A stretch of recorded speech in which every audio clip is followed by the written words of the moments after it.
आखिर कर्ण ने अश्वत्थामा से मरते समय ऐसा क्या कहा था कि पांडव भी फूट फूट कर रोने लगे? आइए जानते हैं। जानने से पहले इस चैनल को सब्सक्राइब कर वीडियो को लाइक करके कमेंट में बताएं कि यह जानकारी कैसी लगी। कर्ण और अश्वत्थामा की कथा महाभारत के युद्ध के अंतिम दिनों की अत्यंत मार्मिक और प्रेरणादायक घटना है। कर्ण का जीवन त्याग, साहस और धर्म के लिए संघर्ष का प्रतीक रहा है। जब कर्ण मृत्यु शैया पर पड़े थे, तब उन्होंने अश्वत्थामा से जो बातें कही थीं, वे केवल शब्द नहीं, बल्कि जीवन के गूढ़ रहस्यों और नैतिक मूल्यों की अमूल्य सीख हैं। पृष्ठभूमि: महाभारत का युद्ध अपने अंतिम चरण में था। अर्जुन के हाथों कर्ण की मृत्यु हो चुकी थी। श्री कृष्ण के रणनीतिक कौशल और अर्जुन के वीरता ने मिलकर कर्ण को पराजित किया। यह वही कर्ण था जिसे उसके जीवन भर उसकी जाति, जन्म और समाज ने पहचान नहीं दी। वह दानवीर कहलाया, लेकिन हर बार उसे उसकी वफादारी और नैतिकता के लिए कठोर दंड मिला।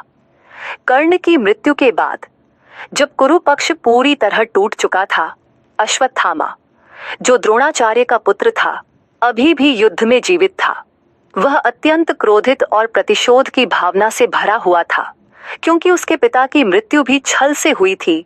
युधिष्ठिर के अश्वत्थामा मारा गया वाक्य से अश्वत्थामा का कर्ण से अंतिम संवाद, जब कर्ण मृत्यु के निकट था और उसका शरीर तीरों से छलनी पड़ा था, तभी अश्वत्थामा उसके पास पहुंचा।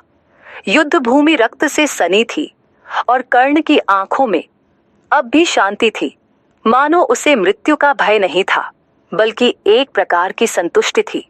अश्वत्थामा ने कहा, कर्ण, तुमने जीवन भर धर्म का पालन किया, दान दिया, मित्रता निभाई, लेकिन फिर भी अर्जुन ने छल से तुम्हें मार दिया। क्या यह न्याय है? क्या धर्म की यही परिणति है? कर्ण धीमे स्वर में मुस्कुराए और बोले, अश्वत्थामा, मैं जानता था कि मेरे अंत का यही मार्ग होगा। मैं सूर्य पुत्र हूं, लेकिन समाज ने मुझे सूत पुत्र कहा। मैंने मित्रता के लिए अधर्मियों का साथ दिया, लेकिन कभी अधर्म का समर्थन नहीं किया। मैं जानता था कि श्री कृष्ण के सामने मेरी नीति नहीं चलेगी, क्योंकि वह धर्म के अवतार हैं। कर्ण की जीवन दर्शन की बातें।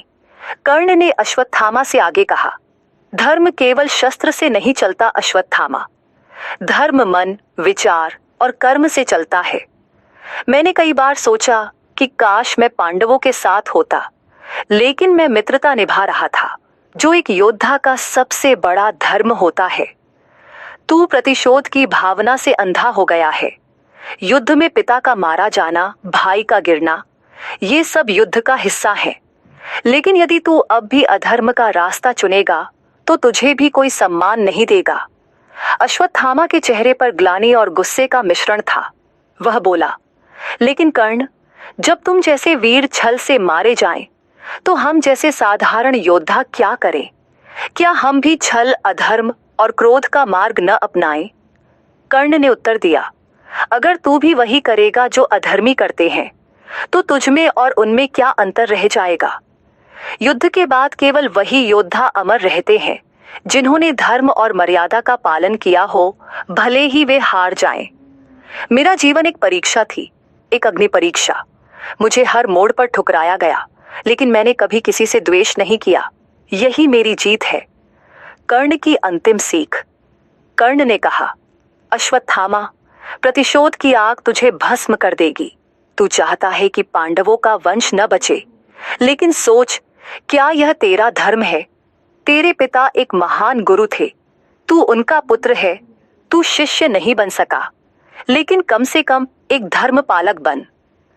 जब मन में अंधकार हो तो क्रोध आसान लगता है, लेकिन वही क्षण होता है जब तुम्हें धर्म का दीप जलाना चाहिए। अगर तू अब भी अधर्म का मार्ग छोड़ेगा, तो शायद तुझे मुक्ति मिले, वरना तेरा अंत भी अपयश के साथ होगा।